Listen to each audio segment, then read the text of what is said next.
Hello, good day, Miss Elena. Good day, ma'am. Can you please introduce yourself? My name is Elena Asensio Dumagita. I am single. I have no kids. Where do you live? I live in Esperanza, Sultan Kudarat, Philippines.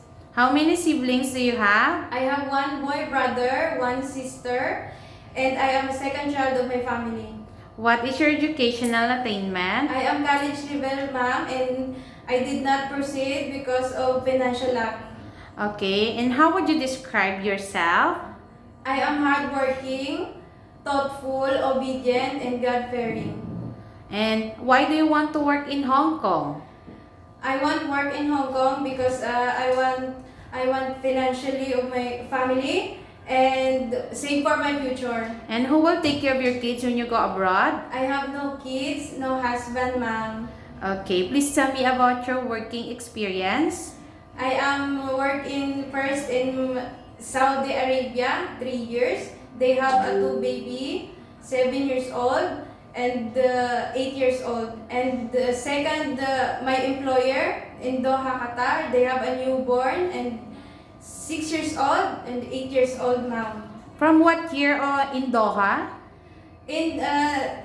I'm work in Doha since 2021 to 2025. Okay, did you finish all your contracts? Yes, ma'am. I finished all my contract. Okay, are you willing to get up early in the morning and sleep late at night? Yes, ma'am. Are you willing to take care of a healthy elderly person? Yes, ma'am. Are you willing to take care of children in newborn babies? Yes, ma'am. What will you do if the baby is crying? I will check the baby. If diaper is dirty, I will change it. And I will check the baby. If hungry, I will feed the baby. And also, I will check the temperature. If baby sick, I will tell my employer immediately. Okay, and what will you do if the children are naughty and not listening to you? I will encourage them to play and sing a song and talk to them, and I talk the baby and I will play with baby. Okay. Okay, and what will you do if you feel homesick? I will focus on work and I will pray. Okay, do you have the full consent of your husband, parents, family to go work abroad? Yes, ma'am. If you have family problem, would you go home or just send financial support? I will send financial support, ma'am. Are you willing to share room with the children, elderly, or other helpers? Yes, ma'am.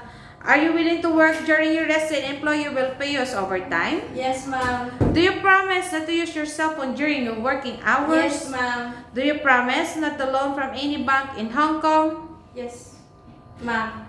Okay, can you sing a nursery song? Baba Black Sheep, have you any wool?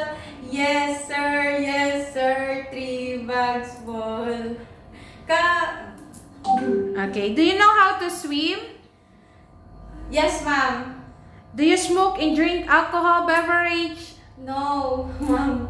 Okay, are you scared of dogs and cats? No, ma'am. Do you have your own dogs and cats in your home? Yes, I have a dog, ma'am, 5 dog and 2 cats. Okay, do you have any tattoo? No, ma'am. Do you have food allergy? No, ma'am. Do you need to wear glasses while working? Yes, ma'am.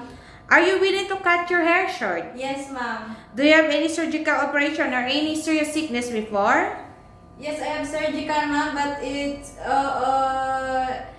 10 years ago, ma'am. Okay, from ectopic pregnancy. Ectopic pregnancy. Okay, are you under any special medication right now? No, ma'am. Do you promise to finish your contract? Yes, ma'am, I promise. Okay, please give a short message for your future employer to hire you. Hi, ma'am and sir. Please, choose me to your housemaid, and I will follow your instructions. And I am hardworking person, and I treat your family as my own family. And thank you. God bless.